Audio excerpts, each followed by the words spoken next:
لو أنزلنا هذا القرآن على جبل لرأيته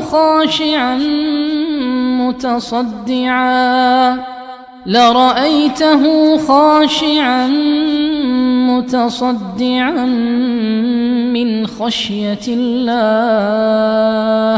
الحمد لله الذي أنزل القرآن تبيانا لكل شيء وأرسل محمدا صلى الله عليه وآله وسلم مبشرا ونذيرا وصل على محمد وعلى آله وأصحابه أجمعين. Fatiha suresinin 2. ayeti. Euzu billahi mineşşeytanirracim. Bismillahirrahmanirrahim. Elhamdülillahi rabbil alamin. Barlık güzel maqtaş alemlerinin yaratıp perviş kılgısı Allah subhanahu ve taala xastur. Bu 2. ayettinki sözlüklerinin ve manalarının ve körsetme ruh ve hidayetlerinin her bir tefsirleri Allah'ın izni bilen bayan kılınadı. Allah subhanahu ve taala yana mundaqtadı. Estağfirullah. Elhamdülillahi'llezî halaqas-semâvâti vel-arda ve ce'ale'z-zulümâti ven-nûra thummellezîne keferû bi rabbihim ya'dilûn. Sure En'am 1. ayet. Asmanlarını ve zeminni yaratkan Allah subhanahu ve taala hiç narsini şirk keltirmey. Yalğız Allah subhanahu ve taala hamd sana aytiş xastur. Güzel maqtaş, güzel sana xastur. Allah subhanahu ve taala barlık karangoluklarını yarattı. Allah subhanahu ve taala karangoluklarını yoritadigan nurni yarattı. Andın özlerinin yaratıp perviş kılgan perverdigariga tuzkurluk kılıp hakkı tanıgan kafir boğan kişiler hak yolunda Allah evetken doğru yol boğan Peygamber aleyhisselam'a düşürgen Kur'an ve hadisini ibaret boğan İslam din yolunda miniştin çıkıp ketdi. Hakka boysunuşqa karşı çıktı. Demek her kandak bir asman ve zemindeki Allah yaratkan her bir şeyi karısak, her kandak bir karangolukni yoruk bilen yorutkan Allah Taala'nın koygan barlık mözleri karısak, hemmisi Allah Subhanahu ve Taala'ga hem de sana aytışımızını Allah Subhanahu ve Taala'nınla maqtışımızını talep kılıdı. Yani Allah Subhanahu ve Taala mundaqtadı. Elhamdülillahi'llezî enzele ala abdihil kitâbe ve lem yec'al lehu iveca. Allah Subhanahu ve Taala'ga hamd sana has ki o Allah Subhanahu ve Taala öz kulu, öz bendisi Muhammed sallallahu aleyhi ve sellemge kitap Kur'an-ı Kerim'ni düşürdü. Ve Kur'an-ı Kerim'ge hatalık hak yoludun mail bulup gitişini kılmadı. Yani Kur'an-ı Kerim ravruş hakikattir. Sure Kehf 1. ayet. Allah Subhanahu ve Taala En'am ayetinde asmanlar ve zeminni yaratkanlık nimetini nimet kılıp bayan kılgan bolsa, yeni bir ayet boğan Kehf ayetinde Allah Subhanahu ve Taala insanlarını ravruş doğruluğu başlaydıgan hak kitap Kur'an-ı Kerim'ni düşürüş arkalık Muhammed sallallahu aleyhi ve sellemni peygamber kılış arkalık yetekligen hak İslam dinini ibaret boğan yol mu Allah Subhanahu ve Taala'nın en çoğun nimeti kellikini bayan kıldı. Demek hidayet nimeti her kandak bir nimettin çoğun ikelliki manımı şu Kehf suresindeki ayetin her birisimizge ayan boldu. Demek her kandak bir mümin özünün hayat dünyadaki paylanıvatkan barlık rızıkları karta Allah Subhanahu ve Taala'ga hem de sana aytiş bilen birge Allah Subhanahu ve Taala onu İslam dinine yetekligellikke Peygamber sallallahu aleyhi ve sellemni peygamber kılıp evetkellikke ve ilahi boğan Kur'an hidayetini düşürgellikke alahide Allah subhanahu wa ta'alaga hamd sana aytishimiz lazım. Afsuslanarlık şu ki hazırki zamanda dünya insanları hak yol kayarda, özü kayarda. Dünya insanları Allah subhanahu wa ta'ala evetken Peygamber sallallahu aleyhi ve sellem'ge ve Peygamber sallallahu aleyhi ve sellem Allah'ın elinden, Allah'ın vahiy kılışıyla bizge irip gelgen Kur'an-ı Kerim'den ibaret boğan hakikatke dünya insanları yüzlenmeyi ve turvatkallıkının özü, yüz örüp turvatkallıkının özü, özlerini ne kadar gaflet koyganlığı, özlerini ne kadar baxtsiz kılganlığının paketi. Hem şundakla ularga berilgen, ularının hayatlıktaki erişken her kandak bir nimeti bilen birge en nimetinin kattısı boğan, asası maksat boğan, İslam din etekleşten ibaret boğan hak hidayetten ularının mahrum kalganlığı ve hak hidayetini evetken vahiy ilahi Kur'an-ı Kerim'de şürgen Allah subhanahu wa ta'alaga hamd sana aytishtin, muşu nimetke şükür aytip elhamdülillah deyishtin mahrum kalgan ve şundakla Allah yaratkan barlık akıl, beden kuruluş, hayatlık ve her bir insanga berilgen nimetlerinin hammasiga asman ve zemindeki barlık nimetlerinin hammasiga elhamdülillah dep Allah subhanahu wa ta'alaga hamd sana aytishtin mahrum kalganlıkның özü mana bu en çoğ baxtsizlik. Şunun üçün bizni Allah subhanahu wa ta'ala yuqarqı ikki söredeki En'am suresinin başındaki ve Kahf suresinin başındaki ikkili ayette birincisi Allah subhanahu wa ta'ala'nın bizni asman ve zeminni her bir şeyini öz rahmeti bilen yaratkanlığa hamd sana aytishimiz bolsa, ikincisi en mühimi Allah subhanahu wa ta'ala'nın özünü ve özünün dinini ve özünü kandak razı kılışımızını ve kandak işla Allah'ın gazibini keltirdiğanlıqını bildirdiğin vahiy ilahiga Allah subhanahu wa ta'alaga işinip vahiy ilahiga amel kılıp Allah subhanahu wa ta'alaga hamd sana aytishimiz lazımlıqdan ibaret boğan mana muş iki hakikatni Allah subhanahu wa ta'ala bizge bildirdi. Yine Allah subhanahu wa ta'ala Kur'an-ı Kerim'de mundaq dedi. Estağfirullah. Huvellezî enzela aleykel kitâbe minhu âyâtun muhkematun hunne ummul kitâbi ve uharu muteşâbihatun Sure Ali İmran 7. ayet. O Allah sana ey Muhammed Aleyhisselam kitapını düşürdü. O kitapның işidin hükmü inik ayetler var. Allah subhanahu wa ta'ala'nın yalğuz şirik yok ilahkelliki, Allah subhanahu wa ta'ala'nın ki buyruk fermanlarına boysunuşumuz lazım ikelliki, Allah ta'ala'a namaz okuş, Allah subhanahu wa ta'ala bəgən ixtisatını Allah yolunda çıkım kılış, Allah bəgən hayatımızını Allah yolunda kurban kılıştın ibaret boğan, hükmü inik boğan ayetler.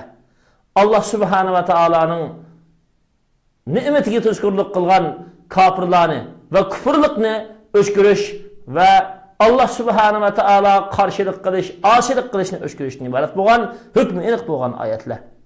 Mana şu hükmü inik boğan ayetler Kur'an-ı Kerim'nin asaslık merkezi asası. Ve yine bir ayetler bulup o ayetler manisi mahfi boğan ayetler.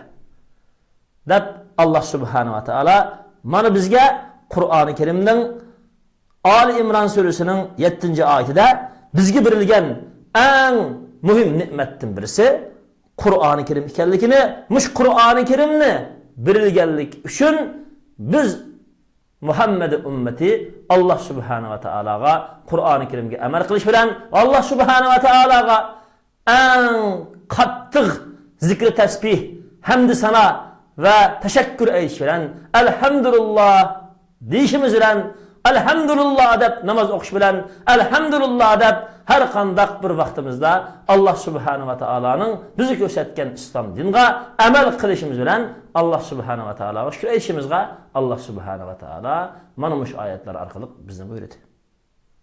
İmam Müslim Enes raziyallahu anh'ın rivayet kılıp dedi ki Peygamber sallallahu aleyhi ve sellem mundaq degen hakikaten Allah subhanahu wa ta'ala bir bendidin o bende yiyen vaqtida tamak yap bulup elhamdülillah dese ya ki içimlik iş bulup elhamdülillah dese muş elhamdülillah diyen bendedin hoşal buludu.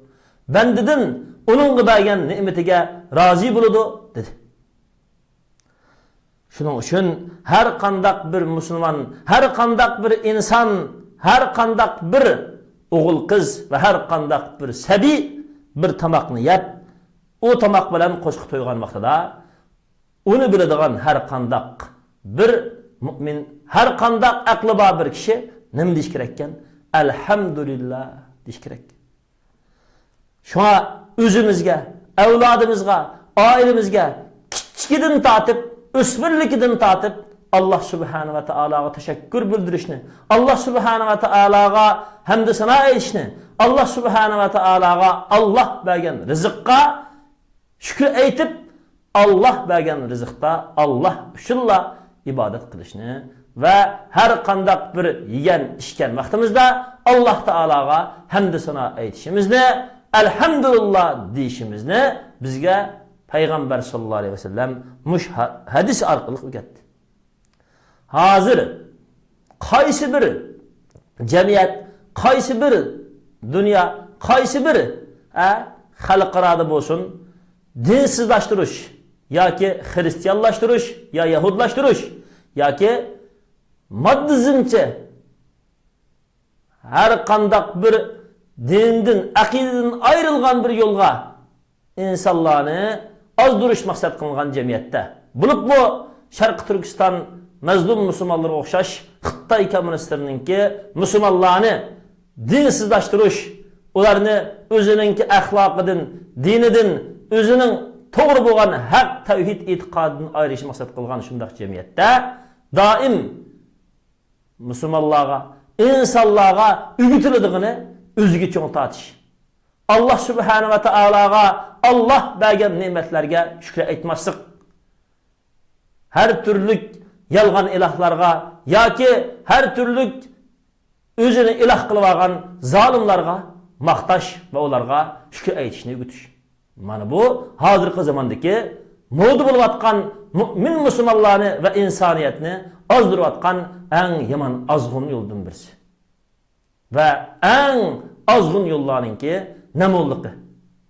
Şunun için her kandak bir Müslüman her daim her bir erişken rızıkka Allah subhanahu ve taolaga hamd sana aytishga tirishchanlik qilish kerak. Şunun için Allah subhanahu ve taola Qur'oni Karimda bunday dedi. Estağfirullah. Ya bani Adem khudu zinatakum inda kulli masjidin ve kulu veşrabu ve la tusrifu innehu la yuhibbul musrifin. Sure Arab 31. ayet. Ey Adem avladı, sizlerning yarışqınlarını her qandaq bir mescid işige kiraçığınlarda yarışqınlar, kim keçiginglar, kiraylık kiminglarni kiyinglar. Kiraylık kiminglarni işitinglar ve yanglar ve içinglar. Sizler israf qilmanglar. Yani buzup çaşmanglar. Yeni bir manisi sir işken şu rızıkның kuvvetide Allah toskan işlerini kılmanglar. Hakikaten Allah subhanahu ve taala buzup çaşkışlarını yaxşı görmeydi. Yeni bir manisi Allah bergen rızıkta, Allah bergen kuvvette Allah'a şükür etmeydigan, Allah'a hamd etmeydigan, Allah subhanahu ve taalaga tuzkurluk kıldıganlarını yaxşı görmeydi. Şuna musrifinin iki manisi var. Birincisi buzup çaşkışlar. İkincisi buzup çaşmasıma mesela bazı bir dinsizler var. Hiç kandak bir ihsatını bir yerde buzup çaşkılı koymaydı hem buzup çaşmaydı. Hazır mı Xitay komünistleri her türlü buzup geçişinin aldığını eliş siyasetleri dep israfxorluqning aldığını eliş siyasetleri dep Şarkı Türkistan zimilleri de Uygur Müslümanlarının mal mülki iktisadi, uların turmuşunu veyran kılış, igenleş ve ularını hak hukukundan mahrum koyuş üçün ularga mana muşundak nam bilen ularga zoravallık kılıvatıdı. Demek bir yerdeki mesele bularning hissatni ishlatgili qo'ymaslikka asosi va tixmi yomon, tixmi buzuq, tixmi zo'migar bo'lgan nahaq ish etish. Şuna dinsiz Xitoy kommunistlari Sharq Turkiston musulmonlariga chiqim qilg'ili qo'ymagan pullarni chiqib, chet ellarda Sharq Turkiston musulmonlarininki ovozlarini o'chirish, haq talablarini, haq huquqlarini o'chirish uchun kech-kunduz har atrofga, shu yerlarga, zulmga, tajovuzchilikka chiqim qilyapti deydi. Demak, bu yerda yana bir ma'nosi Allah subhanahu va taolo bergan rizqda uni isrof qilmay, ishitib isrof qilmay yigini bilan shu yegan va kiygan hissatda Allah Taalaga teşekkür etmese, Allah Subhanahu ve Taalaga hakiki qulchilik qilmasa, Allah Taalaga haqiqiy hamd sana etmese, bu en yaman israfxo'rlik. Israfxo'rlikninki en yamani. Shuning uchun biz birinchi qilib israfxo'rlikdan saqlashimiz, o'zimizni va jamiyatimizni saqlashimiz. Ikkinchisi, Allah bergan rizqda biz Allah Subhanahu ve Taala bizga bergan rizqdan foydalangan shu iqtidorimiz, energiyamiz, kuch-quvvatimizda Allah Subhanahu ve Taalaga hamdini aytishimiz, Allah Subhanahu ve Taala qulchilik qilishimiz, Allohga haqiqiy tashakkur aytishimiz, alhamdulillah deb biz Allohga Allah bergan ne'matga hamdini aytishimiz mana bizningki israfxo'r emas ekanligimizni uqtirdi. Ana shu vaqtda Allah Taolaning bizni yaxshi ko'rishga erishalaymiz. Yine Allah Subhanahu ve Taala deyki: "Kulu min rizqi robbikum vashkuru lahu" Sura Saba 15-oyat. Sizlar Parvardigoring sizlarni yaratgan, sizlarni parvarish qilgan Parvardigoringlarning kelgan rizqni yanglar. Sizlarning yaratgan, parvarish qilgan Parvardigoringlarning rizqini yanglar. Va sizlar u Parvardigoringlar sizlarga bergan rizqqa shukr aytinglar. Parvardigoringlar sizlarga bergan ne'matga shu Parvardigoringlar bergan ne'matni Allohga cho'qinish, Alloh qulchilik qilish, Alloh yo'lida chiqim qilish bilan shukr aytib, hamd sana shukr zikri, tasbihlarni aytib Allah Subhanahu va taologa shukr aytinglar dedi. Sahih Müslim'de hem Enes radhiyallohu anhu'dan rivayet qilindi. Hakikaten Resulullah sallallahu aleyhi ve sellem öz köpsiga o'rin algan vaqtida mundaq aytdi. Elhamdülillahillazi at'amana ve saqana ve kafana ve avana. Barlık güzel maqtash Allah Subhanahu ve taala xosdir ki, o Allah bizga taom berdi. Ve bizni su bilan, ichimlik bilan, sutlar bilan sug'adi.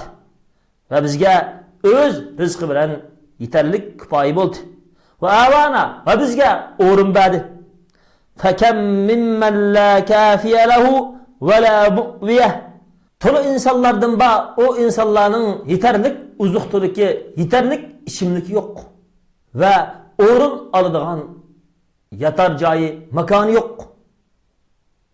Qarindoshlar, mana bu hadis bizga Muhammed sallallahu aleyhi ve sellem'ninki öz köpsiga o'rin olgan vaqtida akşamlıqda Allah Subhanahu ve Taalaga hamd sana aytish bilan, Allah Subhanahu ve Taala bergan rizqlarni tonish bilan, Allah Taala bergan öy makonlarning ne'matini tonish bilan Allah Subhanahu ve Taalaga shukr aytib dam oladiganligini, shukr aytib uxlaydiganligini, haqiqiy Allah bergan yer sharishida Allah'a haqiqiy qul bo'lib yashaganligini bizga uqtirdi.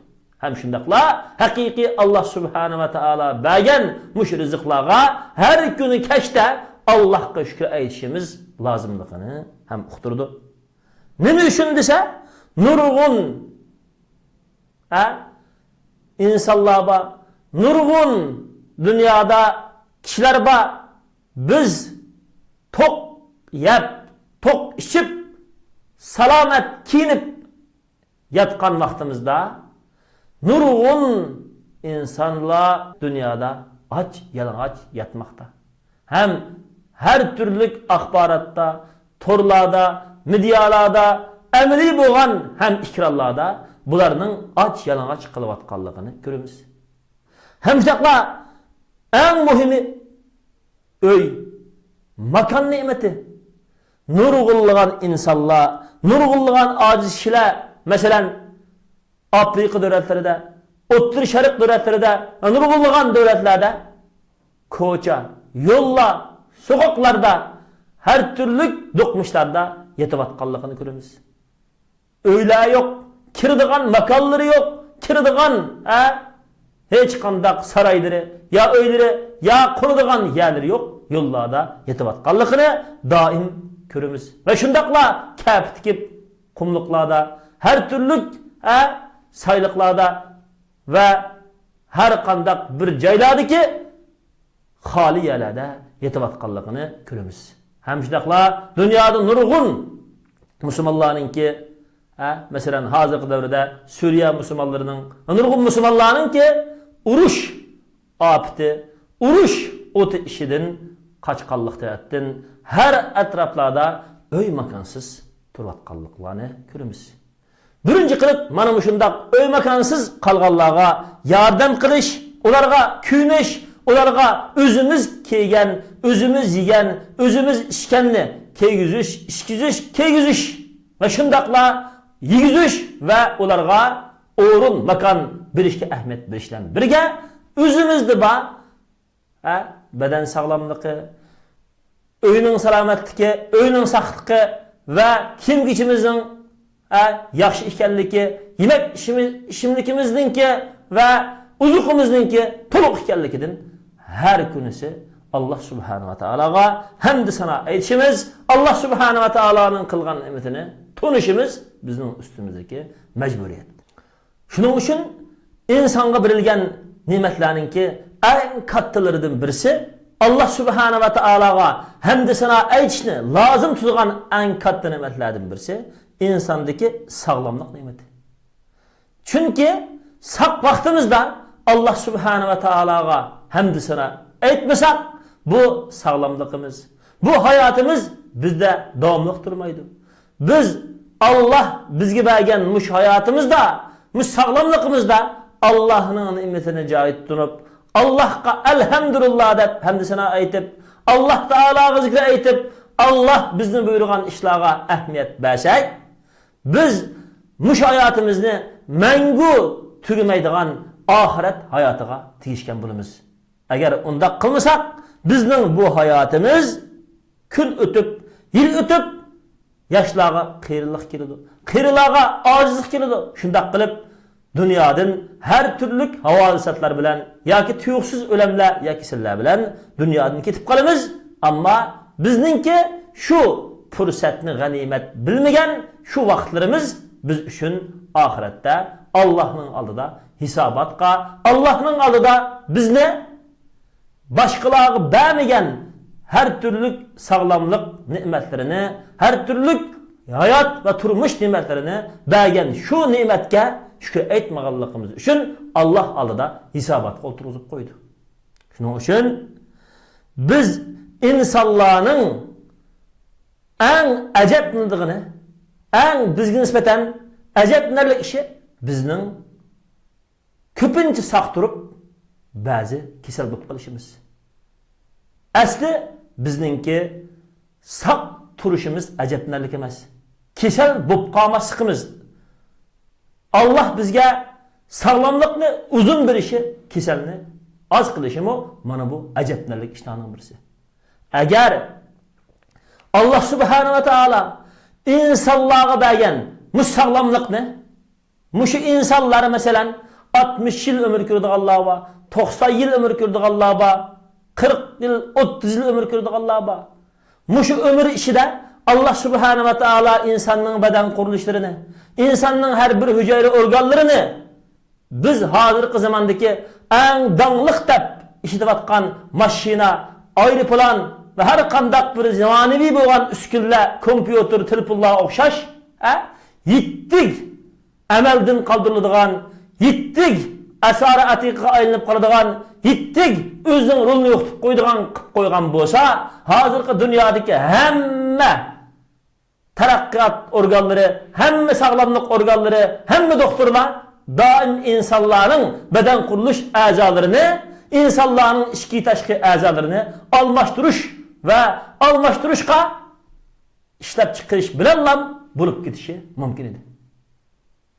Çünkü insanın hazm kılış organı, insanın ki ağızdan tatıp mesela ağızdaki şülgey, belgam, tilinin ki sözleş iktidarı, tilinin ki açık tatlıkını ayırış iktidarı, aşkızanın tamakını hazm kılışı, aşkızanın aslındaki 12 barmak uşay ve 22 uşay ve tom kırın uşaydaki her türlü tamaklarınki hazm buluşu, süzülüşü ve şundakla böreklerimizde çoğun tarat, küçük taratninki ayrılışı, insan bedenininki zehirden saklanışı ve öpke ve bağırlık, muskulla, soğuk, tire ve şundakla nörp organları ve insan bedenindeki her türlü insanga yine madda ve enerjilerini işlep çıkarılan bezle ve şundakla en mühimi insandaki yürek ve yüreknin kan işlep çıkarışı ve insandaki mığının tefekkür kılış kuvvetleri mana muşularının hemmisi bir halette sak salamet durmay, onun bir atal toskulluk, ya kisel, ya rak, ya her kandak bir yokuluş kirdiğen bolsa, şu haman şu insanın hayatı dünyada ahirleşi de mana muşu nimetlerinin her birisi, mana muşu nimetlerinin ki her kandığı bizge Allah Subhanahu ve Taala tarafından verilgen soğat bulan iken biz Allah Subhanahu ve Taala bizge bergen bir gün yaşaş için yukarıkı bizge verilgen bağırlık azala bağırlık işki taşkı bulan insandaki her bir organlarının ki sak salamet işişiren insan sak salamet turalaydıgan buğanlık için hem bu organla 30 yıl, 60 yıl, 90 yıl yaşayan insanlar da mı malum derecede doğalınış edip birleş ya ki Allah Subhanahu ve Taala'nın sınıf olan bazı kiseller meydana kelgen bolsa mu öz rolunu yok koş derecede ana şundak İğri derecede kiseller bu kalmay köpünç insanlar sak salamet malum davalanıp malum cihette onu doktorlarının ki davalışı arkalık sakip Allah'ın şifalık bir şeyden insanların yaşavatkanlığının özü mana şu azalarının her birisinin salamet öz rolünü cari kıldırış bilen biz Allah Subhanahu ve Taala'ga hakiki kulçuluk kılışımızı lazım tutuğanlıkını Allah Subhanahu ve Taala'ga muş azalarını Allah kulçuluk kıldırış, Allah'a hamdisine ayetiş, Allah'a zikri ayetiş, Allah'a şükür ayetiş bilen, Allah barısı tefekkür kılış, Allah'ın bergen nimetini tutuş bilen, Allah'a hakiki kulçuluk kılış bilen, Allah'a kulçuluk kılışı işletsek, andın hakiki Allah'a hamdisine ayetkanlık bulduğanlığını, mana Allah'ın bizge bergen müşü nimetleri şunu uqturudu. Şunun için Allah Subhanahu ve Taala Kur'an-ı Kerim'de Elhamdülillahi Rabbil Alemin. Barlık dünyanı yaratqışı, perviş kılgıcı, alemlerinin pervergarı Allah Subhanahu ve Taala'ga hamd sana has her bir şey idi ki yaratılgan, nimet verilgen her bir nimet ki karşınız Allah Subhanahu ve Taala'ga hamd sana aytışınızı lazım tutudu deydi. Şunun için kıyırındaşınımız yürükümüzden, ruhumuzdan tutup Allah Taala'ga bundankin hamd sana aytıdığan Muhammed Aleyhisselam ve sahabeler güruhuga aynı dünyadaki her kanda gaflet, cahiliyet, bilimsizlik, nadallık işine kapkagan Allah'a hakiki kul buluş, Allah'a hakiki hamd sana aytış, hakiki Allah bergen nimetke Allah'a şükür aytıştın yüzü örgen insanlardan bulmaydı. Allah Subhanahu ve Taala'nın bir bendige yaxşı bir ayalını bergenliki mi Allah Subhanahu ve Taala'ga hamd sana aytışı lazım tutdu. Allah Subhanahu ve Taala sana ve senin ailenge yaxşı bolgan nimetini bergenlikinin hemmisi Allah Subhanahu ve Taala'nın sana kılgan rahmeti iltifatı bulup Allah Subhanahu ve Taala'ga elhamdülillah dep şu verilgen aile nimetiga hamdisini aytishimizni lozim tutadi. Çünkü bu aile bizden ayrıldı. Bizning vaqtsiz ölüp ketishimiz bilan ya şehit bo'lib ketishimiz bilan yoki bu aile bizden ayrıldı. Ularning Allah'ın aldığı ketishi bilan. Shuning uchun mushu aile ve ailedeki her bir şahıs Allah'ın şu ailege bergen vaqtliq nimati imtihanı. Şu aile Allah'a hamd sana aytishiran aile nimetini qadrlasa Allah'a bergen nimetke Allah'a şükür aytishiran Allah subhanahu ve taolaga hamd sana aytishiran Allah qulchilik qilishiran şu aile nimetini qadrlasa o aile ahirette cennette birge bo'ladigan Allah subhanahu ve taolaga hamd sana aytqanlik Allah'a şükür aytqanlik bilan şu ailenin ötken her bir hayatı Allah subhanahu ve taala aldıda kıyamet günüsü menguluk ecirge erişidigan yaxşı bolgan zepes baylıkka zepes bolgan yaxşılıkka iyi buluş yolu yüzlengen aile buludu. Çünkü bu dünyadaki her bir şey yok oludu. Ama Allah subhanahu ve taalaga hem de etkan hem de menguluk Allah'ın deptiri Allah'ın ecri sevap Allah subhanahu ve taala'nın hisabatıga orunlaştırıldı. Allah subhanahu ve taala her kandak bir insanga kulak biridu, köz biridu, akıl biridu, güç kuvvet, enerjiye biridu. Allah subhanahu ve taala bergen köz arqılık Allah çekligen işladın saklangan bolsa, namahremge qaraşladın közünü saklagan bolsa, Allah subhanahu ve taala bergen kulak arqılık Allah razı bulduğun hakkını, yaxşılıkını anlaptı, narazı bulduğun yamallıkını anlamaptı.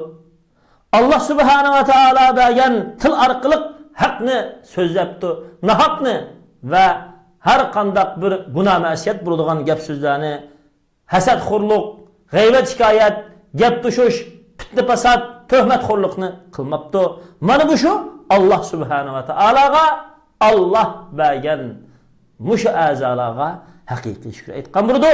Agar mushu quloq, mushu ko'z, mushu til bilan Allah subhanahu ve taala osmon va zaminda qo'ygan Allohning barliq qudratlarini ko'rib, ham shunaqla Allah bergan barliq ne'mat va rahmatlarni va barliq yaxshiliklarni anglab, ko'rib, o'ylab va so'zlash orqali Allah subhanahu ve taalaga haqiqiy Allah bergen nimetke şükür aytibdi hem Allah subhanahu ve taalaga Allah bergen nimetlerini tanış arqılık elhamdülillah deb hamdisini aytibdi ve zikri tasbih aytibdi.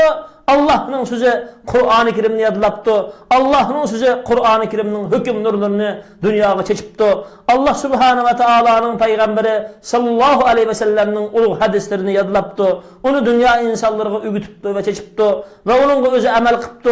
Ve şundakla Allah subhanahu ve taala'nın bergen nimetlerine şükür aytışqa lazım bulduğun dünya insanlarına Allah subhanahu ve taala'nın ki hidayetlerini Allah subhanahu ve taala'nın dünya ve ahiret baxtga, yaxşılıkka eriştirişke sebep bulduğun barlık, yaxşı bolgan, insaniyetke paylık bolgan ilimlerini ve haklarını dünyaya yetkizipti. Şu arqılık Allah subhanahu ve taala'ga hamd sana Allah'a şükür aytibdi. Hem Allah'a hamd sana ve şükür aytadigan cemiyet dünyanın insanlarının barlık erişke tirişipti. Mana muşunun hammasi mengu yo'qolmaydigan hamdini aytgan bo'ladi.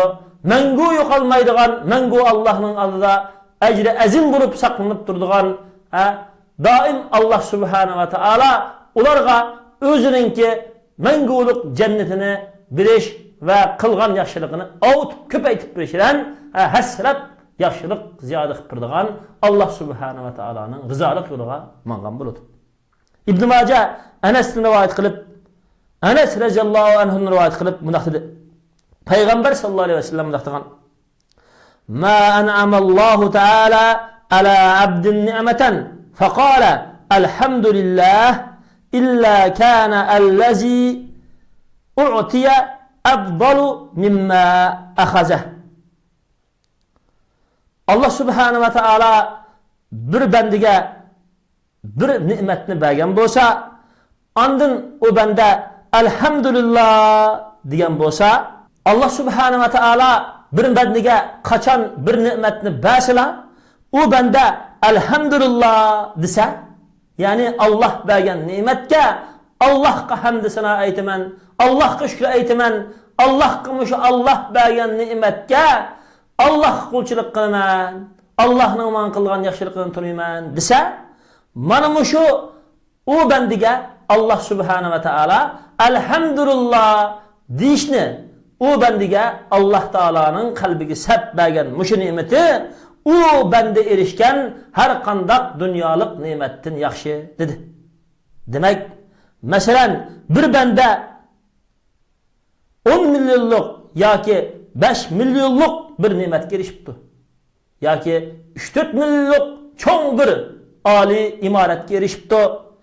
Qanday bir ne'matga erishgan bo'lsin, shu erishgan dunyolik ne'mati cho'qim qanchalik ko'p bo'lsin, yoki huquq podshoh, jamiyat rahbarlari, hokimiyat raisi bo'lib ketgan bo'lsin, har bir erishgan shu ziminlari, makonlari, huquqlari yo'qoladi.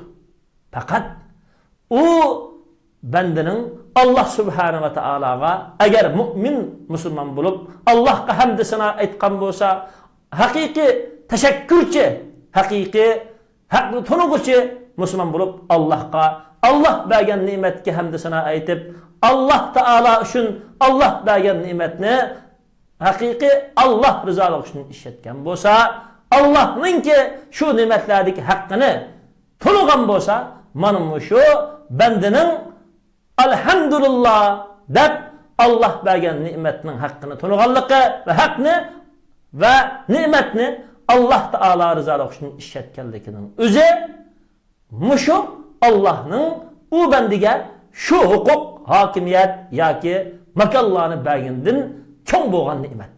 Chunki bu bandining Alloh subhanahu va taolo bergan shu ne'matlar bilan, shu erishgan huquq va uylar bilan Alloh subhanahu va taologa alhamdulillah deb Alloh bergan ne'matni tunib shukr aytganligining o'zi mangulik ne'mat, jannatni qo'lga keltirdi. Agar Alloh taologa hamd sano aytmasa, shukr aytmasa, u banda bu dunyoda qanchalik bir ne'matga, qanchalik bir farovonlikqa, huquqqa erishib ketgan bo'lsin, buning hammasi bu dunyoda yo'qoladi, balki oxiratda uningga haddi hisobsiz mas'uliyat va haddi hisobsiz so'roqning kelishiga sabab bo'ladi. Shuning uchun har qanday bir musulmon berilgan ne'matning ankattisi u berilgan ne'mat bilan birga shu ne'matga Alloh subhanahu va taologa hamd sano aytishni, Alloh subhanahu va taologa tashakkur aytishni, Alloh subhanahu va taolo bergan shu ne'mat bilan Alloh subhanahu va taolo qulchilik qilishni bilgan bo'lsa, mana bu inson haqiqiy Allohning ne'matiga erishgan inson bo'ladi. Har birimizni Alloh subhanahu va taolo Alloh bizga bergan aql, Alloh bizga bergan qalb, Alloh bizga bergan hayotlik, Alloh bizga bergan barliq ne'matlarga Allohga haqiqiy qulchilik qilg'ili, Allohga haqiqiy alhamdulillah deb hamd sano aytqili, Allohga zikr tasbih aytqili, Allohning so'zlari Qur'oni Karimni tilovat qilg'ili, Alloh uchun namozlarni o'qig'ili, ro'zalarni tutqili, Alloh uchun jonimiz, hayotimizni fido qurbon qilg'ili, Alloh uchun Alloh bergan iqtisod, Alloh subhanahu va taolo bergan energiya, kuch-quvvat, qobiliyat, ilmlarni Alloh uchun chiqim qilg'ili, Alloh subhanahu va taolo uchun Alloh subhanahu va taolo bergan hayotlik umrda haqiqiy Allohga hamd sano aytib, shukr aytib yashag'ili nasib bo'lsin. Alhamdulillah, alhamdulillah, alhamdulillah. Va salli ala Muhammadin va ala alihi va ashabihi ajma'in.